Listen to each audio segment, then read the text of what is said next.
São Paulo tem dinheiro para fazer o Covid. São duas pastas, saúde e assistência social. Todo o recurso, inclusive da Câmara Municipal, dos fundos, foram para fazer o atendimento do Covid. Nós queremos um hospital de campanha? Sim, queremos. Aqui também. Mas a gente quer a política pública para a região da Zona Leste. Nós não estamos em nada, a gente não tem isolamento social, a gente não tem um espaço para um hospital de campanha para poder fazer um atendimento. A gente aqui falta insumos básicos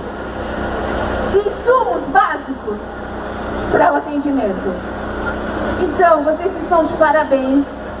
Quarta-feira, amanhã, é o dia que a gente se reúne, toda quarta, 1h, online, para fazer os trabalhos que é da Comissão de Saúde.